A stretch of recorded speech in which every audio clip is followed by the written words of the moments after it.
Olhe para essas imagens. São novas construções que poderiam muito bem ser deixadas. Mas na China, uma crise imobiliária está se desenrolando. As vendas estão caindo há vários meses. Por causa disso, para os construtores, torna-se mais barato demolir a nova construção do que mantê-la.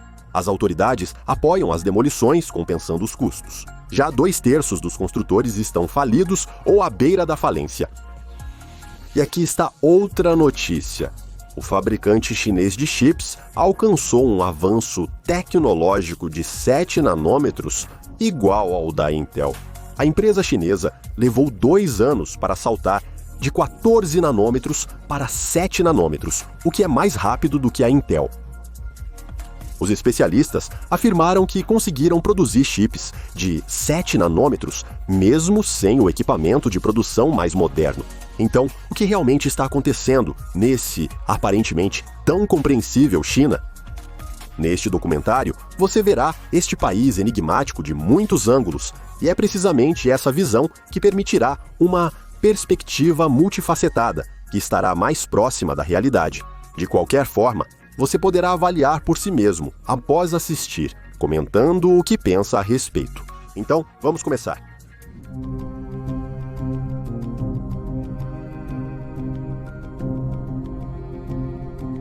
Até o dia de hoje, a China tem implementado com sucesso as reformas mais sem precedentes e sem paralelo no mundo. O sucesso deles é em grande parte devido ao financiamento, através de bancos estatais que controlam 90% das finanças da China. A corrupção é inevitável e faz parte da cultura chinesa e dos sistemas de clãs de poder. Em suma, o esquema atual é assim.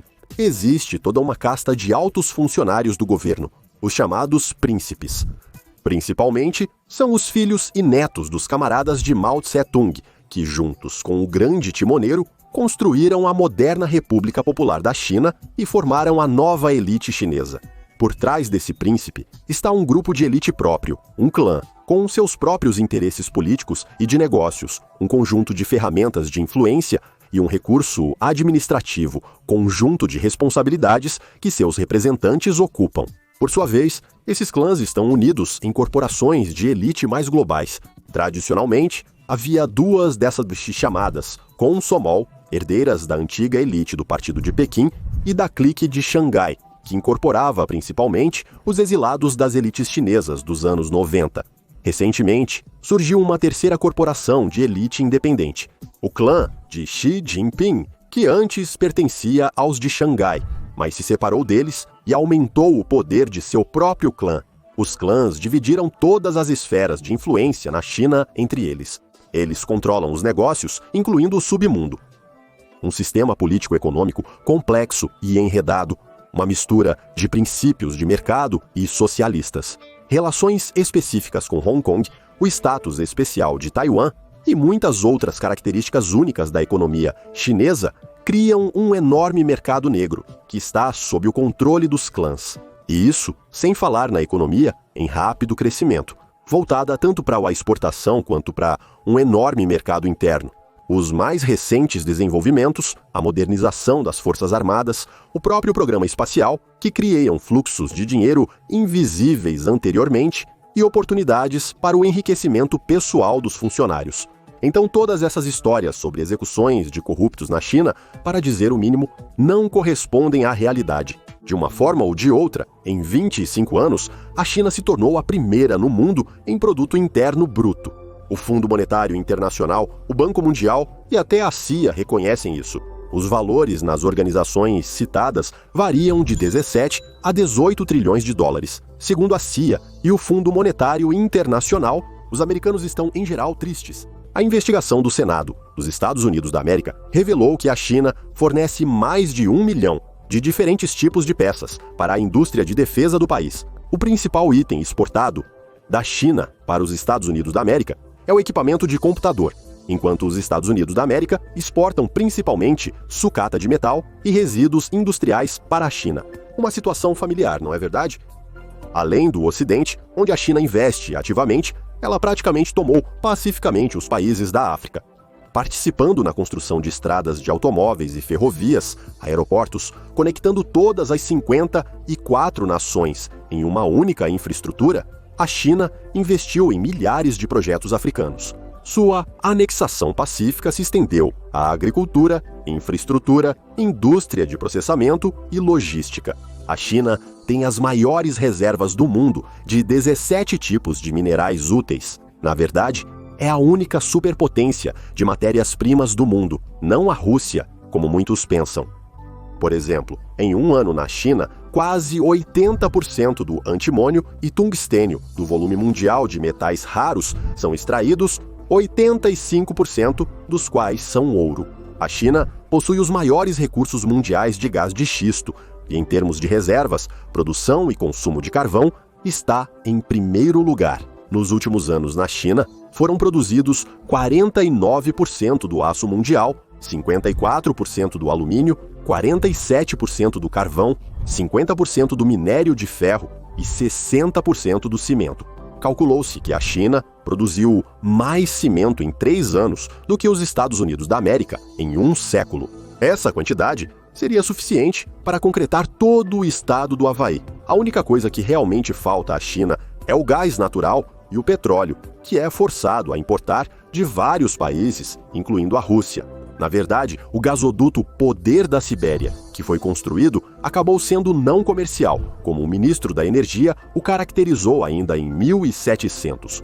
Afinal, este projeto não será lucrativo, pelo menos até o ano de 2040. Mas, para a China, ele não é essencialmente necessário. Para eles, é uma opção de reserva, e como os únicos compradores, eles poderão ditar seu próprio preço. Então, os especialistas em gás chamam esse gasoduto de um show caro, semelhante ao gasoduto Sakhalin-Khabarovsk-Vladivostok, que foi aberto em 2011 e também não era necessário para ninguém.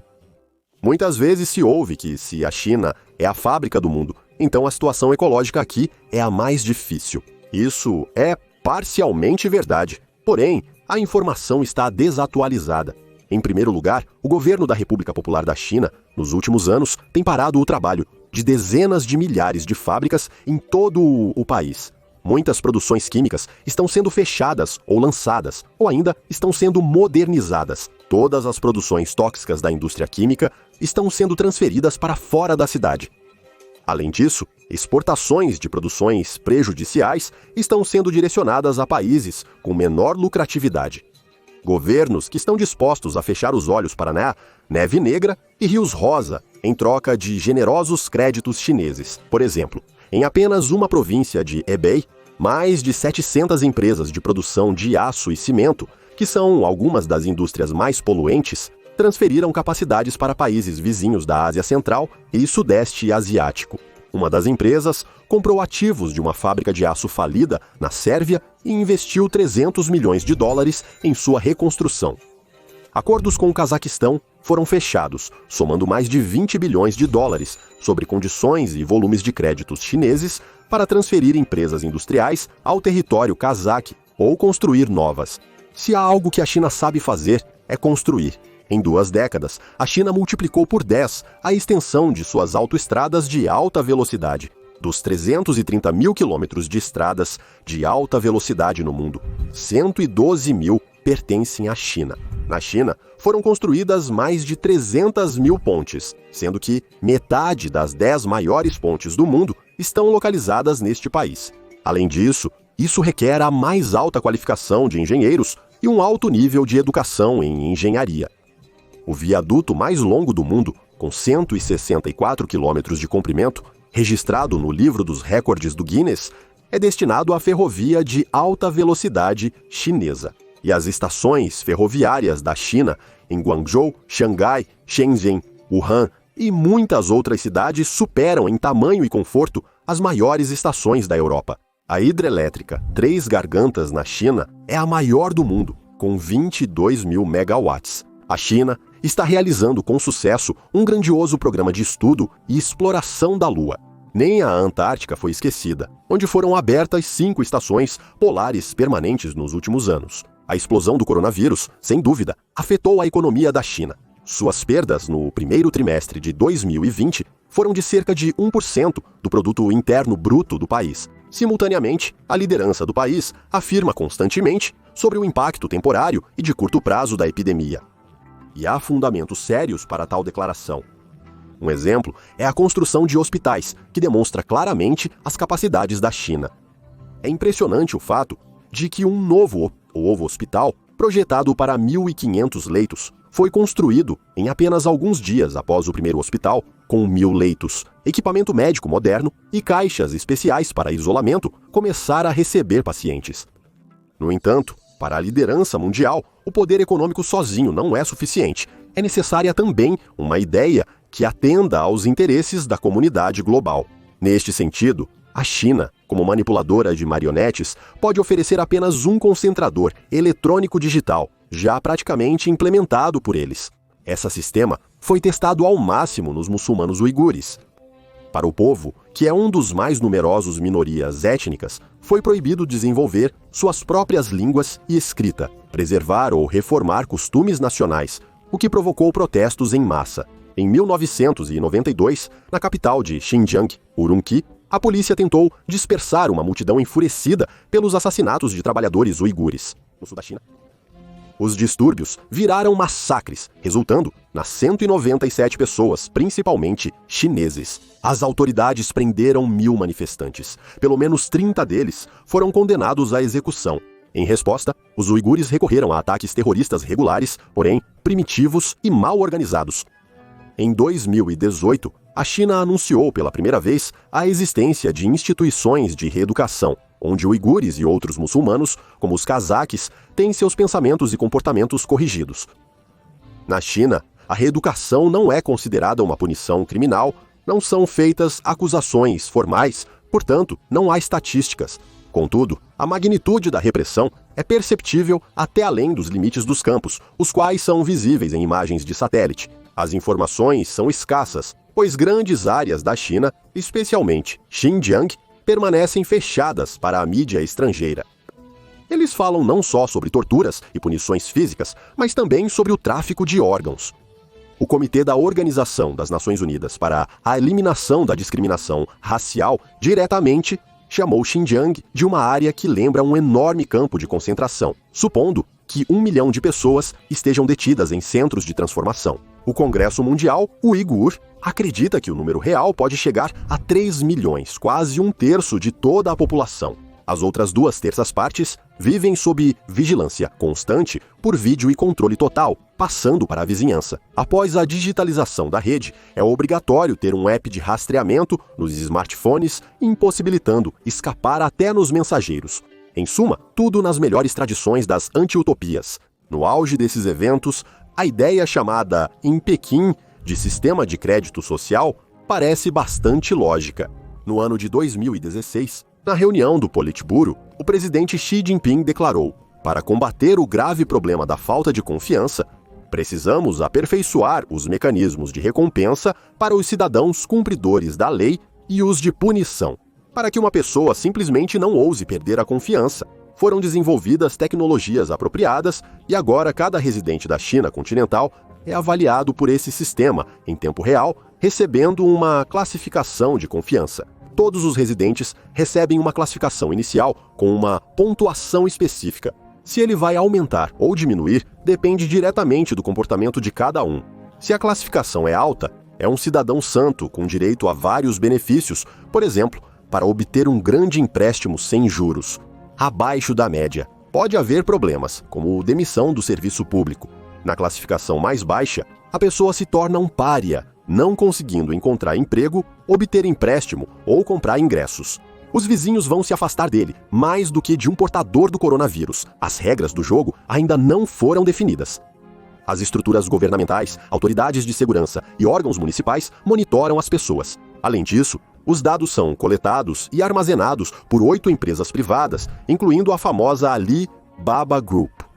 Com a ajuda de óculos inteligentes, a polícia pode identificar uma pessoa em 2 a 3 minutos, apenas escaneando o rosto e conectando-se ao banco de dados. Só que a sociedade do controle total não conhece limites. Um acampamento eletrônico, como qualquer outro, é, acima de tudo, uma conquista inquestionável da era. Os cidadãos chineses estão se tornando elementos unificados, sobre os quais foi escrito no Comitê Trista. Eles serão reduzidos ao nível e comportamento de animais domesticados. Turistas que visitam a China têm aplicativos instalados secretamente em seus smartphones pelos guardas de fronteira.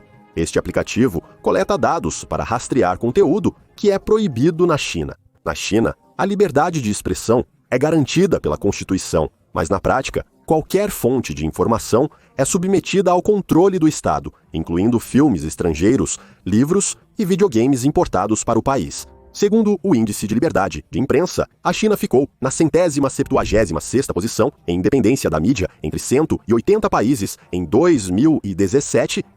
A maior parte da população não considera isso um grande problema, o que está muito ligado às tradições históricas. O primeiro imperador da China, que unificou o país, ordenou a destruição de todos os livros das províncias conquistadas, exceto os sobre medicina, adivinhação e agricultura.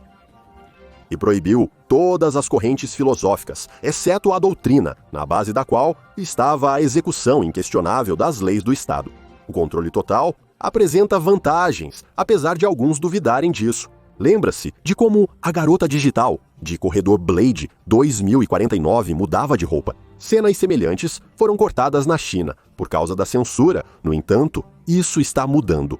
Normalmente, os filmes na China eram lançados cerca de um mês após a estreia mundial, até que o partido revise o material, até que aprove. Atualmente, os filmes começam antes da estreia mundial, como O Limite do Pacífico 2. A franquia foi adquirida pelos chineses, portanto, o filme foi produzido de acordo com as leis da China, sem necessidade de censura. Então, os chefes da indústria cinematográfica chinesa começaram a comprar pacotes de projetos promissores. O mercado chinês cresce rapidamente, com 5 vezes mais espectadores potenciais do que nos Estados Unidos da América.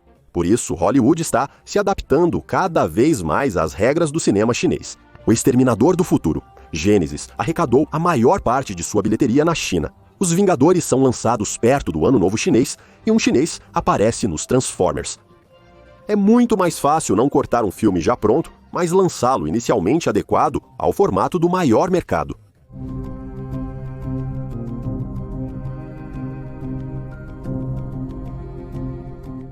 É aceito que há pouca corrupção na China, porque aqui é travada uma luta implacável e constante contra ela.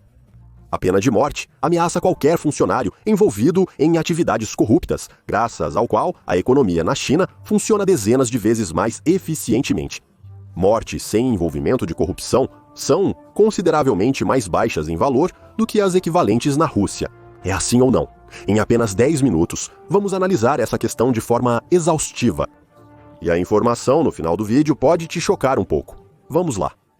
A verdadeira corrupção chegou à China com os europeus. É a história. Após a derrota na Primeira e Segunda Guerra do Ópio contra os britânicos, a China foi forçada a assinar os Tratados Desiguais, nos quais, além de uma enorme indenização, foram estabelecidos os direitos dos britânicos de conduzir praticamente ilimitado comércio no território chinês. Na verdade, esses acordos legalizaram os mecanismos de corrupção estabelecidos pelos contrabandistas ingleses, que promoveram e intensificaram a corrupção total entre os funcionários chineses. E o fraco poder imperial, após 2 derrotas militares devastadoras, não ousou resistir a esses processos. A imagem do funcionário traidor que ajuda os estrangeiros a saquear a China e, ao mesmo tempo, se aproveita da exploração do povo, se enraizou fortemente na cultura chinesa. Ao mesmo tempo, além da corrupção sistemática ocidental, na China sempre existiram suas próprias tradições de enriquecimento à custa do tesouro público e do uso corrupto de posições oficiais. Isso está relacionado ao fato de que a base da mentalidade chinesa é o papel especial das relações familiares, onde a lealdade à sua família prevalece sobre todos os outros valores.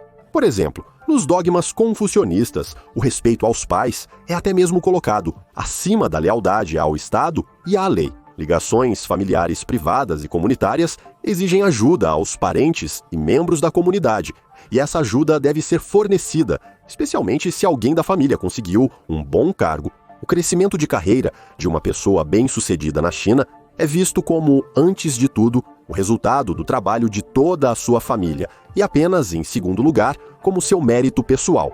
Em seu tempo na China, havia até um sistema de nobreza reversa. A nobreza era adquirida não por causa do homem que se destacou, como era comum nos países europeus, mas, ao contrário, pelos pais e avós do funcionário bem-sucedido. É compreensível que um funcionário chinês que fez carreira sempre ajudará sua família de todas as maneiras possíveis, incluindo o uso de todos os recursos de seu cargo. Na sociedade, é perfeitamente aceitável se um funcionário dá preferência a um parente no comércio, usa seu recurso administrativo para seu benefício, contrata parentes. Na família, o nepotismo não é apenas indiscutível, mas, ao contrário, é aceito como um dever. Uma lealdade semelhante é característica em relação ao fenômeno que em nossa sociedade é chamado de suborno. Dar uma parte do lucro a alguém, graças aos esforços de quem um bom negócio foi feito, é parte da cultura empresarial chinesa. Essa cultura empresarial permeia a sociedade chinesa até o topo.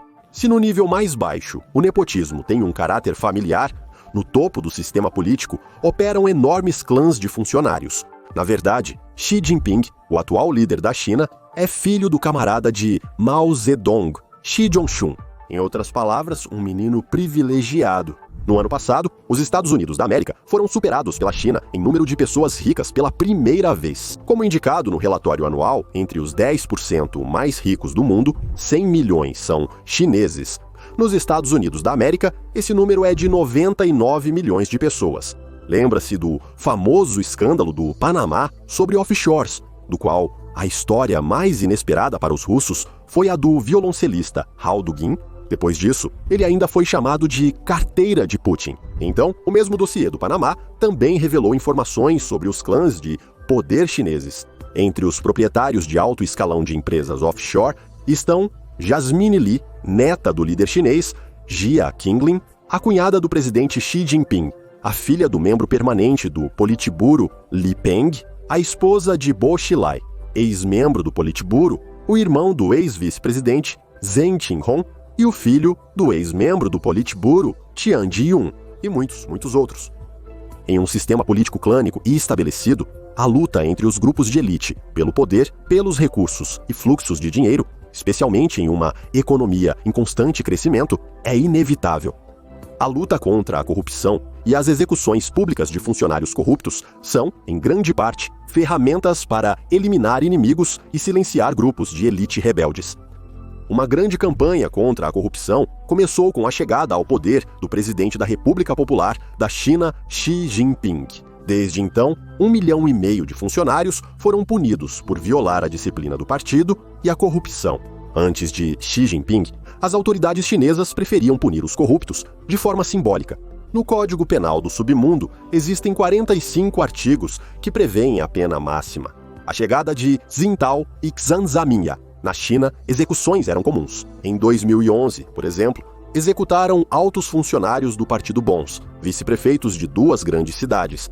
Porém, nos 6 anos de governo de Xi Jinping, os funcionários chineses se adaptaram a novas regras. Eles executaram apenas Jian Zhongsheng, vice-prefeito de Luliang, por aceitar subornos no valor total de United States dólares dos Estados Unidos 160 milhões. Em geral, eles pararam de executar.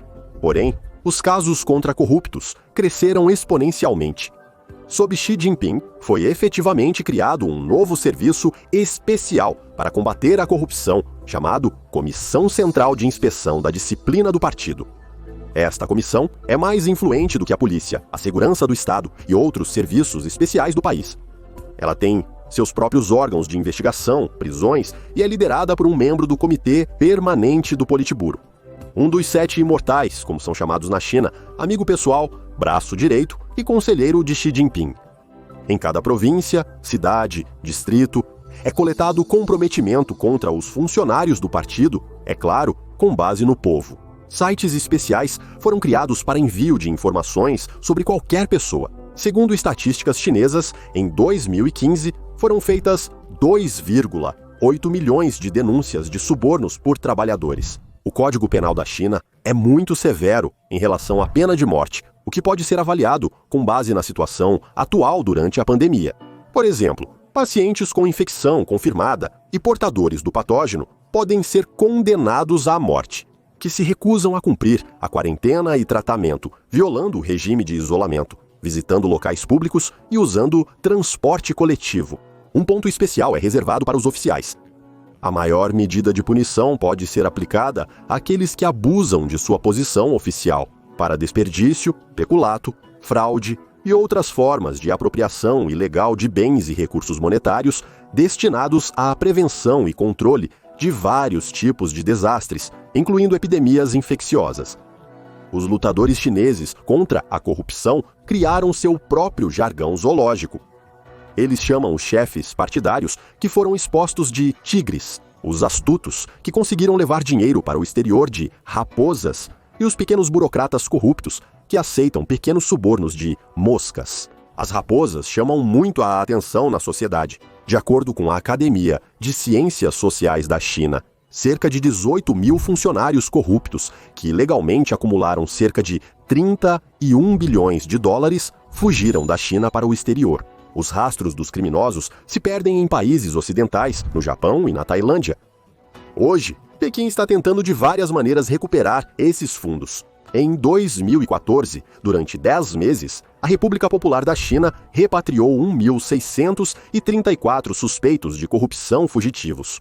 Isso é 70% a mais, em comparação com o mesmo período do ano passado.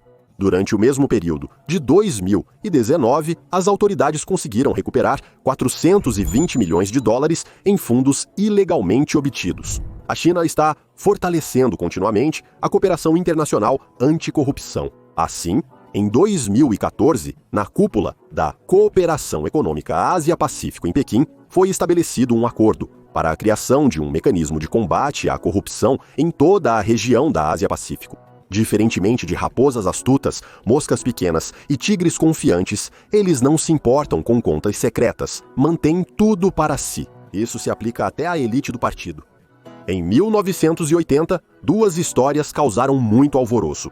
O vice-ministro da Indústria de Mineração tinha 33 milhões de euros em casa, levados por caminhões, e o vice-chefe do distrito de Tianjin escondia joias em peixes congelados.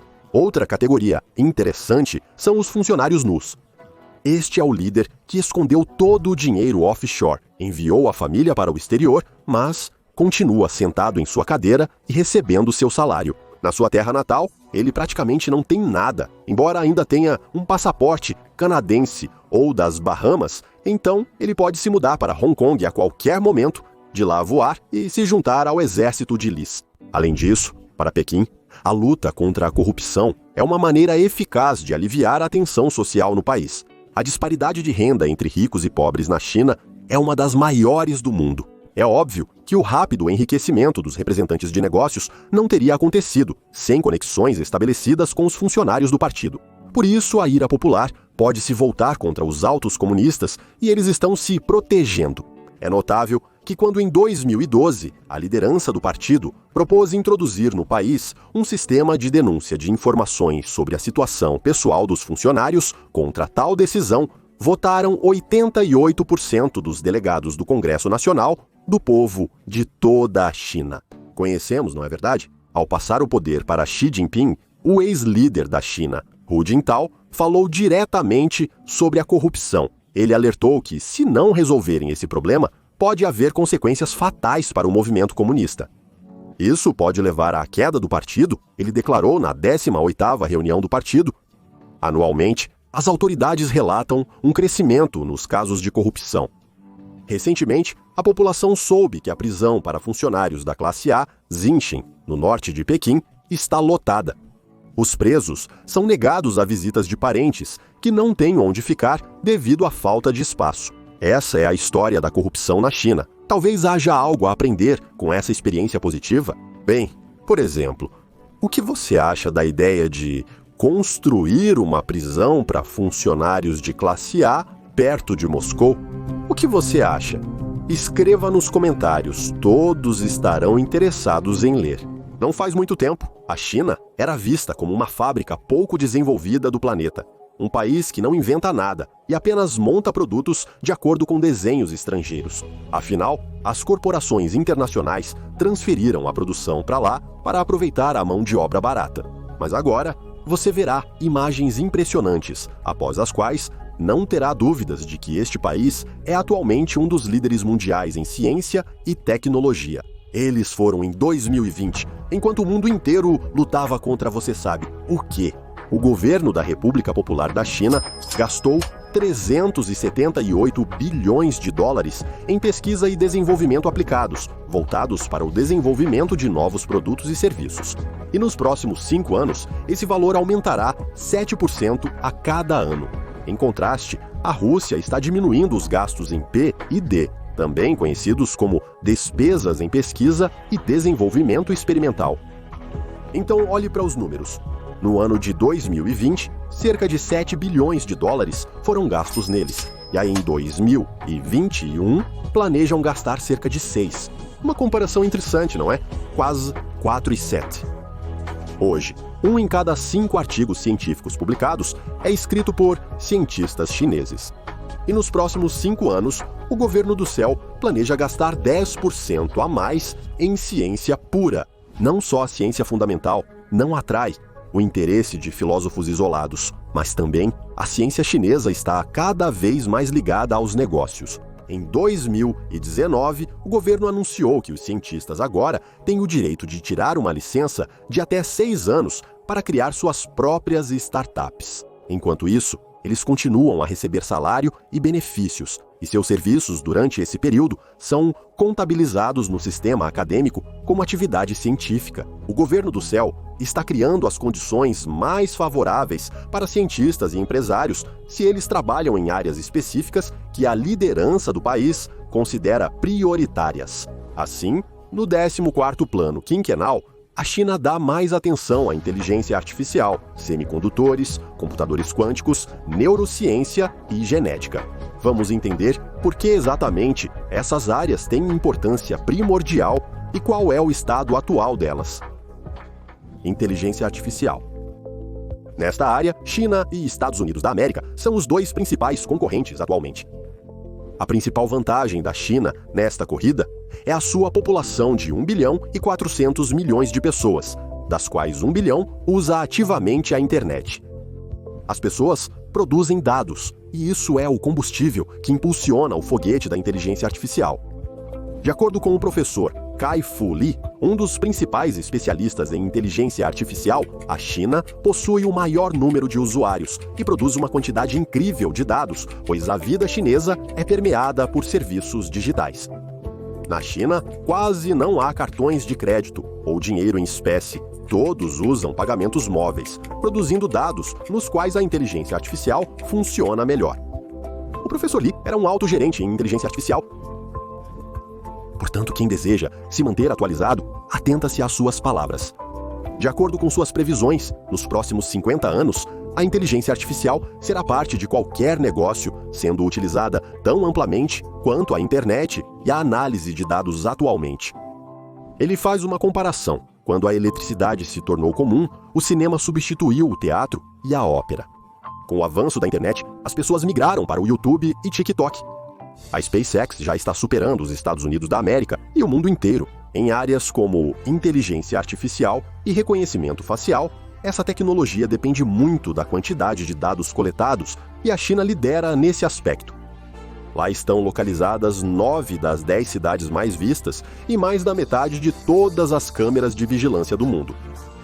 A liderança das empresas chinesas em reconhecimento facial está ligada à legislação da República Popular da China, que não impede, mas encoraja a coleta e processamento de dados visuais. A tecnologia de reconhecimento facial é parte da visão computacional, e seu uso não se limita apenas ao monitoramento de cidadãos. Ela é usada na medicina, veículos autônomos e fábricas. Universidades chinesas, recentemente, criaram centenas de novas posições para professores de inteligência artificial e abriram milhares de instituições para o ensino de inteligência artificial. Consequentemente, em 2020, a China superou os Estados Unidos da América em citações de pesquisas científicas sobre inteligência artificial. Semicondutores. Nenhuma tecnologia moderna é possível sem um computador, que depende de um pequeno processador, também conhecido como microchip ou semicondutor. Em 2020, a pandemia mergulhou o mundo em uma crise de microprocessadores. Com o trabalho remoto, a demanda por equipamentos de computador aumentou e o mundo precisava desesperadamente de mais processadores. Mas as cadeias de produção foram interrompidas pelo lockdown, já que a produção é um processo global. A maioria dos esquemas são concebidos nos Estados Unidos da América, montados na Ásia, com recursos extraídos globalmente. A China foi o primeiro país a emergir da crise dos semicondutores, pois estava melhor preparada do que os outros. Enquanto outros países combatiam o coronavírus, a Foxconn estava comprando microprocessadores.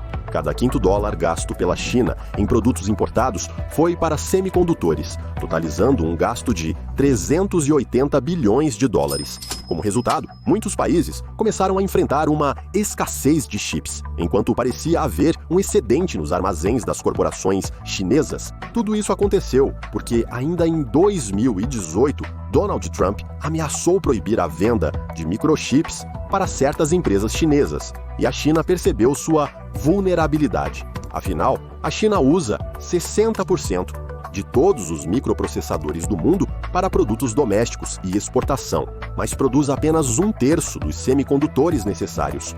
Sem suprimentos externos, a produção será interrompida.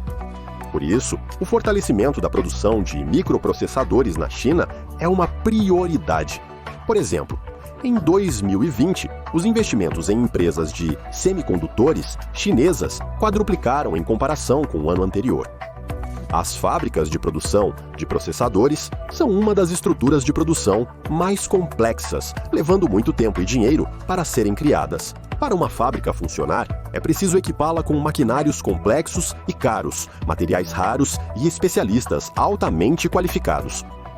Até pouco tempo, a fabricação de microchips era dominada por poucas empresas. Porém, a grave escassez de chips democratizou rapidamente o mercado.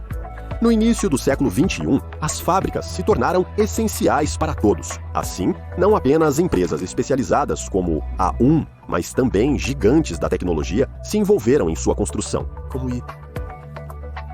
Na China, fabricantes de smartphones e computadores conhecidos em todo o mundo começaram a produzir seus próprios processadores. E o principal motor de busca chinês começou a produzir chips para carros inteligentes. Alibaba, liderada por Jack Ma, e ByteDance, dona do TikTok, estão produzindo chips para inteligência artificial, computação em nuvem e seus próprios servidores. Em suma, os chineses estão levando a sério os microprocessadores, seu calcanhar de Aquiles. Por isso agora estão dedicando todos os seus esforços à sua produção. É provável que em breve a China lidere a produção de microchips, impedindo os Estados Unidos da América de ameaçá-los com sanções nessa área. Cálculos quânticos. No final de 2019, eles anunciaram que alcançaram a supremacia quântica. O processador quântico deles conseguiu realizar cálculos em minutos, que levariam 10 mil anos para um supercomputador comum. E no final da pandemia de 2020, cientistas chineses anunciaram que seu computador quântico de fótons quebrou o recorde. Em minutos contados, ele lidou com cálculos que o terceiro supercomputador mais poderoso do mundo levaria 2 bilhões de anos para resolver. Soa bonito, mas por enquanto essas máquinas quânticas são pouco capazes. Para que os computadores quânticos funcionem como deveriam e produzam resultados confiáveis de cálculos, eles precisam ser completamente isolados do ambiente, incluindo de influências térmicas e eletromagnéticas. E isso é fisicamente impossível por enquanto. Por isso, seus cálculos permanecem ruidosos e o ambiente afeta a precisão do resultado. E para obter uma resposta precisa, os cientistas corrigem os resultados dos cálculos quânticos com outros cálculos, que também são muito complexos. Hoje, existem cerca de 2 dúzias de modelos de computadores quânticos, e ninguém sabe quais deles serão os mais eficazes. Por exemplo, demonstrou-se a supremacia quântica com a ajuda de supercondutores e os cientistas chineses com a ajuda de fótons. E ambos os modelos funcionam para um espectro muito estreito de tarefas. No entanto, nos próximos anos, a principal corrida se desdobrará no campo da aplicação prática de tecnologias quânticas imperfeitas e ruidosas. Um dos principais cientistas contemporâneos na área da física quântica é o chinês Pan Jianwei, a quem a revista chama de pai do Quantum. Foi ele quem liderou a criação de um computador que demonstrou a supremacia quântica. Além disso, no ano de 2017, ele fez uma descoberta na comunicação quântica e criptografia. Naquela época, o satélite chinês Missius, com a ajuda de um fóton em estado quântico, permitiu a realização de uma videoconferência entre a China e a Áustria, que era impossível de ser interceptada. Neurociência. Acredita-se que na próxima década veremos um boom de novas arquiteturas de computadores e uma das direções mais promissoras são os computadores neuromórficos. Os desenvolvedores se inspiram na estrutura do cérebro humano e a utilizam para criar sistemas de aprendizado profundo. Os sistemas neuromórficos serão melhores para analisar informações neuroestruturadas, o que pode aproximar a humanidade da criação da inteligência artificial mais poderosa, ou seja, uma inteligência artificial capaz de pensar e se conscientizar de si mesma. É exatamente essa inteligência artificial que os cientistas adoram imaginar. Nesta área, destacam-se os cientistas chineses da Universidade de Tsinghua, os ex-alunos de Gensec Xi Jinping.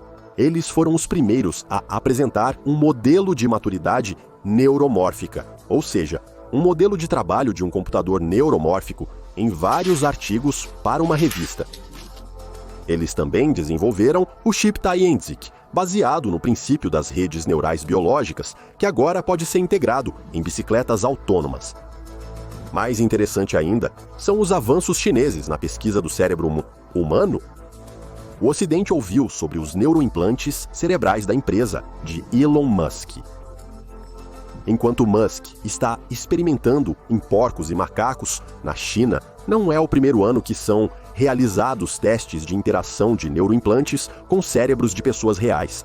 No início dos anos 2000, cientistas chineses realizaram experimentos em ratos viciados em drogas e macacos rhesus. As operações nos cérebros desses animais levaram a uma redução notável na dependência. Em 2004, neurocirurgiões chineses realizaram pelo menos 1000 operações em cérebros de pessoas sofrendo de dependência de opioides. No geral, o experimento foi considerado um sucesso, pois levou a uma redução nas recaídas em viciados em drogas operados, e apenas alguns deles apresentaram efeitos colaterais significativos. Já em 2010, cientistas chineses passaram de simples operações para técnicas de neuromodulação, aumentando ou suprimindo a atividade cerebral com a ajuda de dispositivos implantados no cérebro. Em 2019, o mundo conheceu a história de Yan, um homem de 33 anos viciado em metanfetamina. Seu pai o levou à clínica de neurologia, dando-lhe um ultimato: ou voltar para a reabilitação ou ir aos neurocirurgiões. Yan escolheu os neurocirurgiões e a estimulação cerebral profunda. Eles perfuraram seu crânio em 2 lugares, inseriram eletrodos em seu cérebro e implantaram um bloco de bateria no peito para alimentar os eletrodos cerebrais. Agora, o médico pode controlar a atividade dos eletrodos implantados no cérebro de Yan com a ajuda de um aplicativo de tablet. "Esta máquina é pura magia", diz Yan. O médico pode fazer você se sentir feliz e você sente felicidade, ou fazer você se sentir nervoso e você fica nervoso. Ela controla sua felicidade, raiva, tristeza e alegria.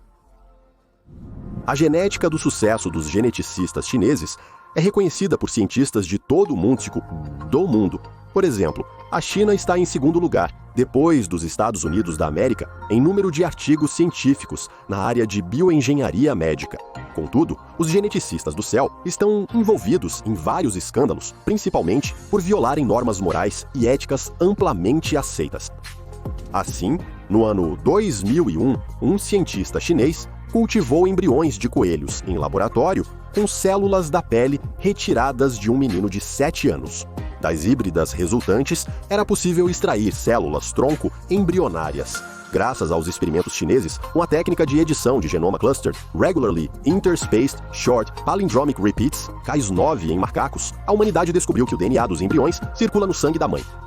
No ano de 1818, o biofísico chinês He Jiankui anunciou que, com a ajuda do Clustered Regularly Interspaced Short Palindromic Repeats, Clustered Regularly Interspaced Short Palindromic Repeats Associated 9, ele conseguiu modificar com sucesso o DNA de embriões humanos e torná-los menos suscetíveis ao vírus da imunodeficiência humana.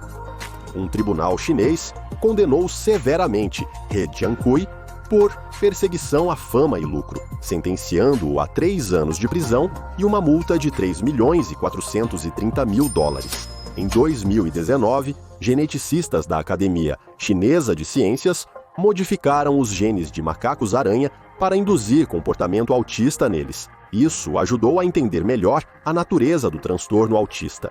Enquanto isso, eles já estão clonando primatas com sucesso e fornecendo a cientistas de todo o mundo 95% dos macacos transgênicos para vários experimentos. A empresa chinesa é uma das líderes mundiais em sequenciamento de genomas humanos, animais e de plantas. Sua história emblemática foi criada pelo cientista Wang Yanong em 1999 como um instituto de pesquisa não governamental para participar do Projeto Genoma Humano Internacional. Yan trabalhou de perto com universidades estaduais, trocando experiências e conhecimentos. Com o tempo, tornou-se uma empresa comercial, embora a cooperação com o governo não tenha cessado. Essa mistura de privado e público é absolutamente normal para a Podnebesnaya. É responsável pela formação da Base Nacional de Dados Genéticos da China, que está indiretamente ligada a projetos como este, por exemplo. A polícia chinesa planeja coletar sangue de 700 milhões de meninos e homens chineses para criar uma base de dados genéticos. O material é coletado principalmente de homens, pois eles cometem crimes com mais frequência do que as mulheres. Este objetivo ambicioso foi estabelecido após um experimento bem-sucedido na província de Henan, onde a polícia coletou amostras de sangue de 53 milhões de homens em 2 anos. Agora, a China possui um banco de dados de 80 milhões de perfis genéticos, o maior do mundo, e tem todas as chances de se tornar líder mundial em genética. A força do complexo científico-industrial chinês reside na colaboração conjunta entre o Estado e as corporações. O governo atua como um grande irmão, concedendo às empresas subsídios para pesquisa, isentando-as de impostos e criando condições especiais ao nível legislativo, desde que os objetivos dos cientistas e empresários estejam alinhados com os do partido. Evidentemente. O que você diria depois de tudo isso? Concorda que cria a impressão de que vivemos em planetas diferentes. Mas até que ponto esse planeta chinês, com todas essas tecnologias assustadoras, é amigável para os humanos no final das contas? Agora vamos ver como Pequim está implementando um programa multimilionário em larga escala para a propagação da ideologia do partido e a regulamentação no campo do entretenimento. Nos últimos anos, o Partido Comunista Chinês tem se envolvido ativamente na propaganda, enriquecendo com a ajuda da transição para a economia de mercado. Os cidadãos chineses já não demonstram total unidade com a linha do partido, mas começaram a consumir cada vez mais produtos ocidentais e produções culturais ocidentais. Por isso, as autoridades chinesas enfrentam um novo desafio: controlar as áreas mais importantes da economia para os cidadãos do país. O ano passado foi particularmente produtivo neste aspecto. O partido assumiu o controle dos setores chineses e da educação online, mas não se limitou a atacar as empresas de tecnologia. Afinal, o lucro da indústria de entretenimento na China, no primeiro ano de 2020, foi de aproximadamente 357 bilhões de dólares e em 2025 aumentará para 437 bilhões de dólares. Não surpreende que o popular entretenimento chinês, incluindo shows e filmes, já tenha se tornado o foco das autoridades. Veja, são centros de prática da civilização da nova era, casas de cultura chinesas distintas e centros de lazer.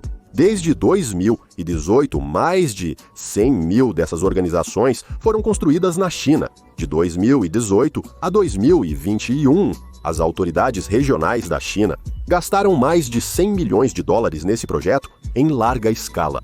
O programa dos centros é muito diversificado, desde aulas de informação política até todos os tipos de atividades educacionais e recreativas. Por exemplo, o programa dos centros de Guangzhou inclui aulas de culinária, sobre a cozinha local cantonesa e palestras sobre as mais recentes tecnologias no campo dos drones. Em um dos centros de Xangai, eles estudam o papel da cidade em eventos históricos-chave do Partido Comunista da China. E aqui também há aulas de yoga, canto a capela e também uma exibição gratuita do filme de ação de Christopher Nolan, O Cavaleiro das Trevas, de 2008, que foi incluído na categoria Educação dos Cidadãos. Cerca de 140 milhões de voluntários foram atraídos para trabalhar neles. Eles realizam aulas e workshops, viajam para áreas rurais coletando folclore, também ensinam os moradores rurais sobre alfabetização financeira e fornecem serviços de amplo espectro.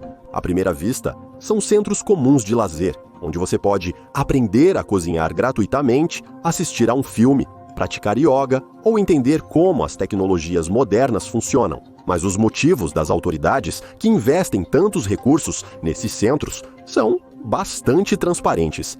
A principal tarefa desses centros é formar novos cidadãos com novos hábitos, bem como promover as ideias do presidente Xi Jinping sobre o socialismo específico chinês. Afinal, os chineses ricos estão cada vez menos interessados em política, incluindo as atividades do partido. Por um lado, isso é um sinal de uma sociedade estável, mas, por outro, não pode deixar de preocupar o governo. Para recuperar a influência, os partidos usam tendências populares como um novo formato de propaganda. As autoridades chinesas também desenvolveram outros mecanismos com os quais tentam transmitir sua ideologia não apenas aos cidadãos do país, mas ao mundo inteiro. Um desses métodos se tornou a edição de filmes estrangeiros.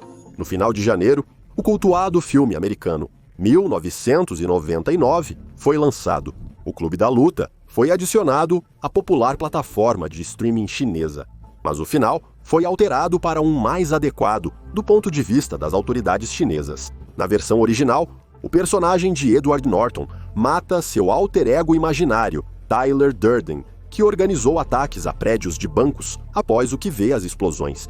No novo final, as explosões não são mostradas, mas antes dos créditos, uma mensagem diz que a polícia desvendou a conspiração, prendeu os criminosos e enviou Durden para o hospício. Assim, o filme cult de David Fincher, baseado no livro do não menos cultuado escritor Chuck Palahniuk, inesperadamente se tornou 11 minutos mais curto e terminou com um final feliz. Aparentemente, um final onde as autoridades não vencem e não restauram a ordem foi considerado inaceitável para o público chinês pelos censores. A mudança no final do filme causou uma explosão de indignação na mídia estrangeira. Ainda mais surpreendente foi o fato de que a plataforma de streaming logo retornou ao final original de David Fincher. Tal concessão para a censura chinesa é provavelmente uma raridade. No entanto, as cenas de sexo cortadas do filme não foram restauradas. Claro, O Clube da Luta não é o único filme estrangeiro que a censura chinesa edita. A China, há muito tempo, influencia os filmes, não apenas dentro do país, mas em todo o mundo. E isso não é surpreendente, já que a China é um dos mercados mais atraentes para filmes estrangeiros. Até o ano de 2020, a China ocupava o segundo lugar em bilheteria, atrás dos Estados Unidos da América e do Canadá. No entanto, em 2020, a China ultrapassou os Estados Unidos da América e se tornou o líder mundial em bilheteria. Nos últimos anos, grandes lançamentos têm arrecadado mais dinheiro na China do que na América. No distante 2013, Xi Jinping declarou que é necessário encontrar novas maneiras de contar bem a história da China. Desde então, para ter acesso ao lucrativo mercado chinês, os cineastas americanos precisam evitar certos temas, como sexo, questões lésbicas, gays, bissexuais e transgêneros, mais criminalidade, violência ou representações da China que não estejam de acordo com os padrões do partido. Não são permitidos filmes que possam representar uma ameaça à segurança nacional, prejudicar os interesses nacionais ou violar a integridade territorial do país. Considerando a atratividade do mercado chinês, algumas produtoras estrangeiras alteram seus filmes para agradar as autoridades reguladoras chinesas. Como resultado, algumas das mais famosas produções de Hollywood existem em várias versões para o mundo e para a China.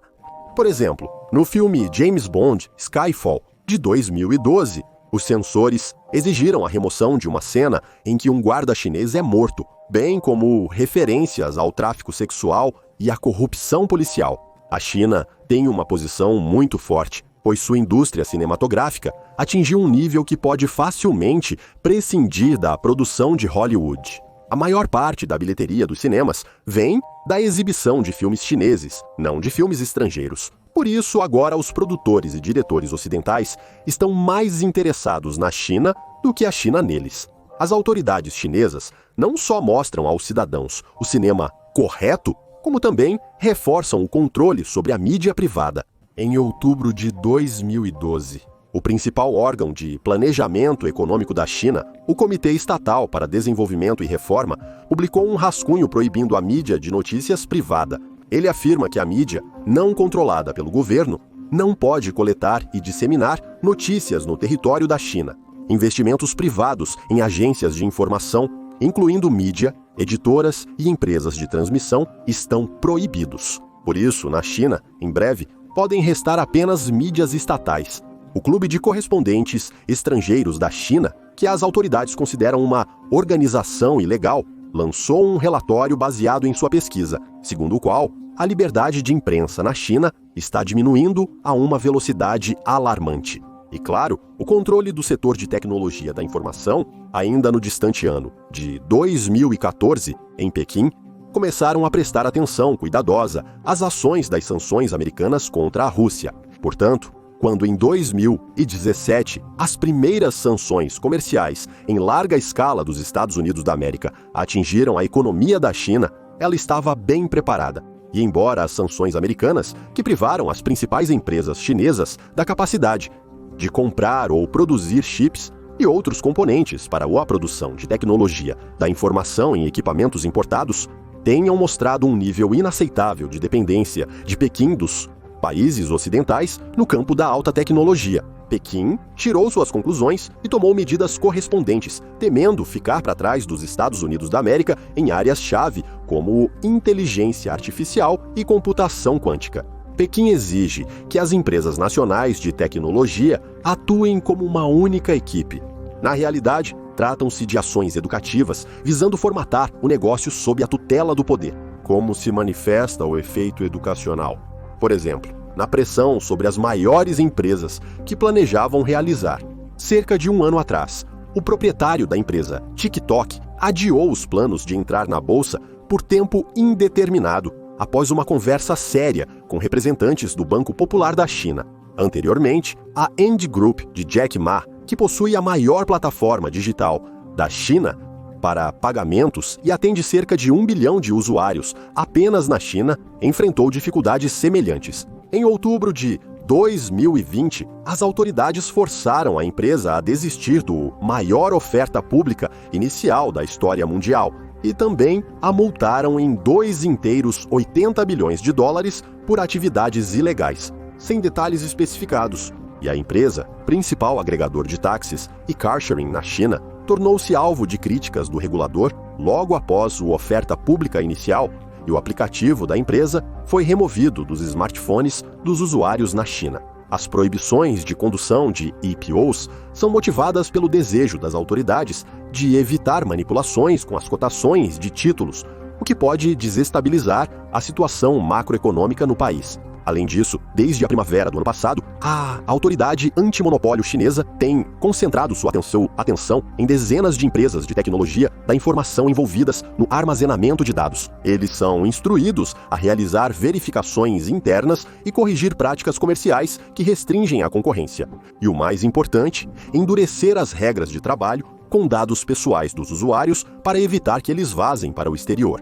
Em Pequim, acredita-se que o acesso de empresas americanas a informações sobre o comportamento e os hábitos dos usuários chineses cria riscos políticos. Os Estados Unidos da América poderão compreender melhor os processos políticos internos na China e prever ações das autoridades dentro e fora do país.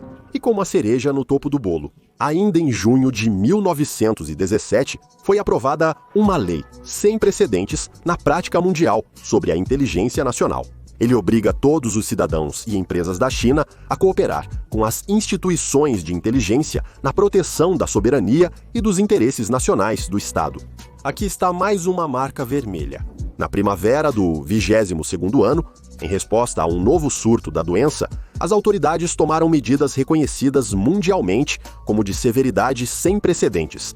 Em Xangai, um único resultado positivo do teste-reação em cadeia da polimerase é suficiente para tirar uma criança de 2 anos de sua mãe ou para sacrificar animais de estimação. Isso é chamado de política de tolerância zero. Pais separados dos filhos por dias não conseguem informações sobre o que está acontecendo com eles. As portas dos apartamentos são seladas para evitar que as pessoas violem o isolamento. A comida é entregue por entregadores, mas eles não conseguem lidar com o fluxo de pedidos. No final, os residentes confinados estão gritando pelas janelas. E muitas vezes o problema não é nem que eles estão perturbados, mas que estão com fome. E alguns estão pescando desta maneira com a ajuda de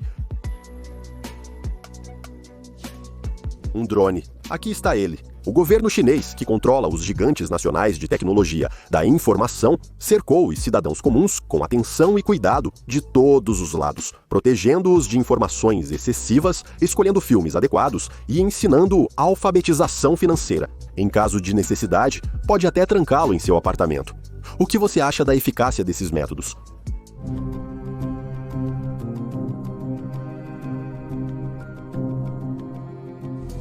Úteis? Na década de 2000, a principal tendência entre os chineses era a cópia de marcas caras. Aqui estão alguns dos exemplos mais escandalosos e conhecidos.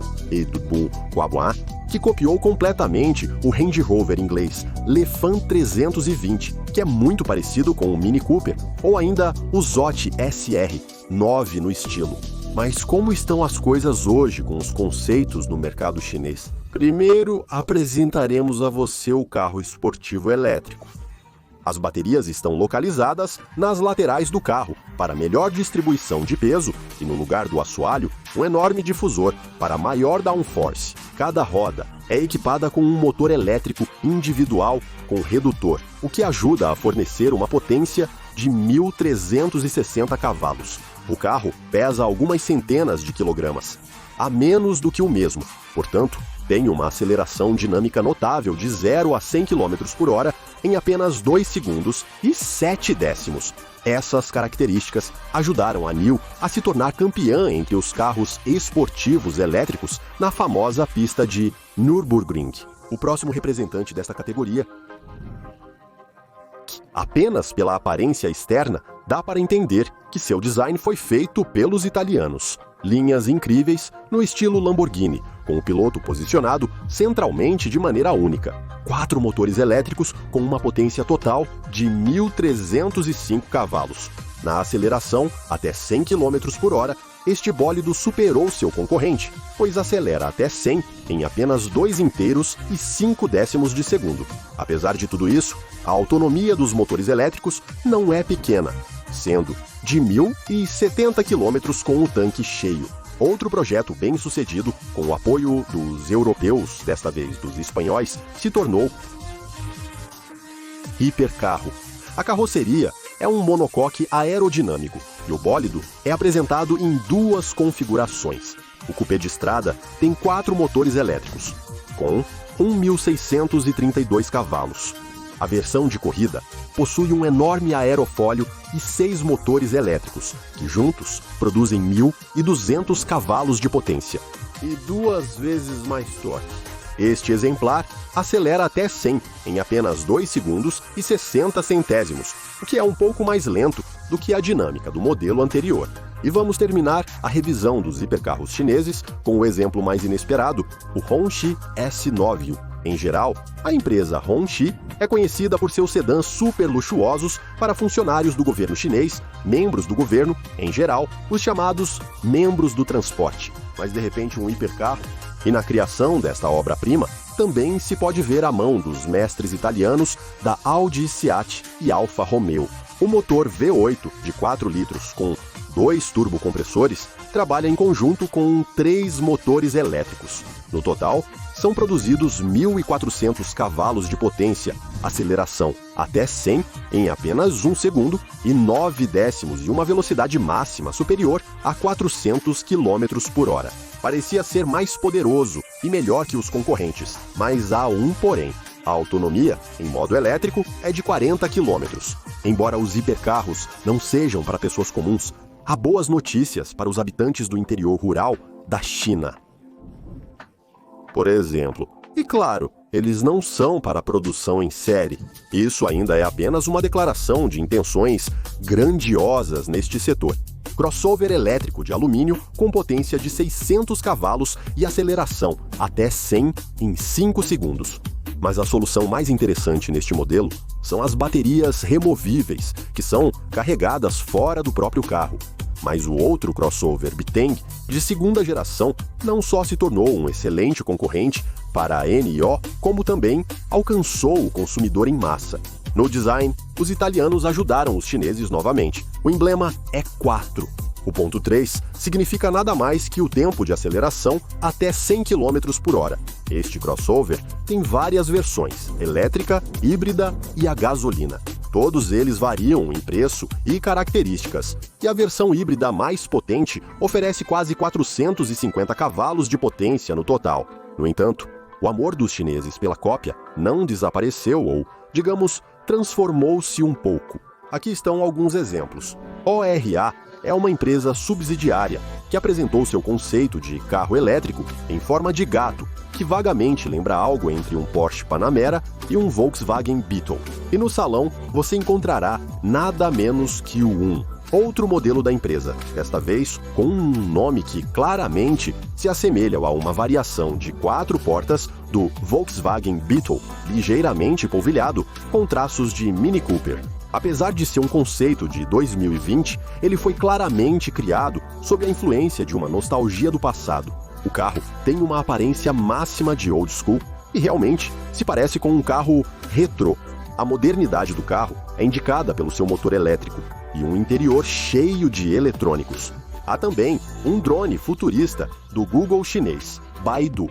A China é considerada pioneira na regulamentação de drones. É um dos primeiros países a implementar uma regra uniforme para a movimentação de drones em todo o país. E o negócio local está ativamente envolvido na criação de carros autônomos.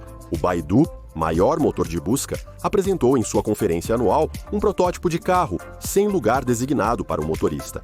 O conceito apresentava uma cápsula autônoma com portas do tipo asa de gaivota e uma grande tela, um sistema multimídia no lugar do painel tradicional e controles. Em vez do motorista, o mais recente chip Kunlun 2, equipado com inteligência artificial, é responsável pelo controle. No total, na China, existem mais de 30 empresas que estão desenvolvendo veículos autônomos. E o coronavírus não os atrapalhou. Apenas nos primeiros 4 meses de 2020, pelo menos 10 startups chinesas receberam novas rodadas de financiamento. Uma das direções mais populares da robotáxi. Quase todos os grandes desenvolvedores têm seu próprio serviço robotáxi.